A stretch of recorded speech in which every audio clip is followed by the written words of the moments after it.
Rasulullah sallallahu ta'ala alayhi wa sallam mentioned that on the first night of Ramadan, the portals of the skies and the heavens, they are opened, and they remain open until the last day of Ramadan. Then Huzur alayhi salam mentioned that if anyone performs salah during this month, for every sajdah, for every prostration that he makes, Allah subhanahu wa ta'ala will bless that person with 1,500 virtues. Subhanallah. Not for the salah, just for the prostration in the salah.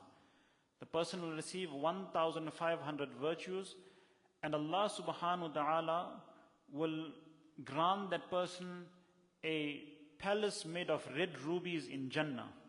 And this palace will have 60,000 gates. Subhanallah. We cannot even imagine how vast this mansion, this palace will be in Jannah. That's just specifically a reward for reciting your salah, performing your salah in Ramadan. That this palace will have 60,000 gates. And Huzur alayhi salam mentions that each of these gates will have hinges made of gold, that will have embroidery made of red rubies. Subhanallah. Even the description of that is beyond our imagination. Allahu Akbar.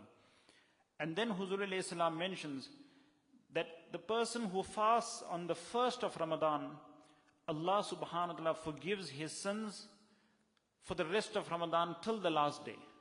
Subhanallah.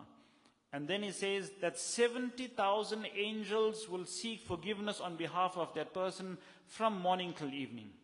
Subhanallah. Look at how much Allah subhanahu wa ta'ala blesses us and showers His mercies upon us just because of the month of Ramadan.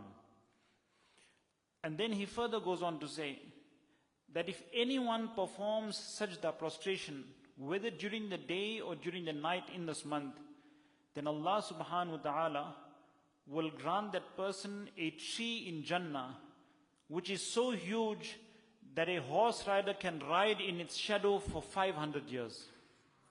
Subhanallah. This is for one sajdah.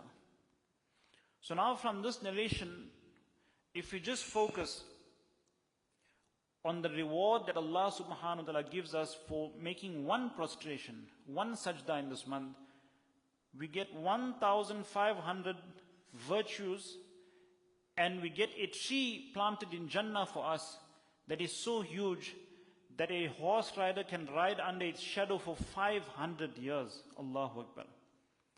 Now we cannot even imagine how vast this tree is, that its shadow is so big that a horse rider can ride for 500 years under its shadow.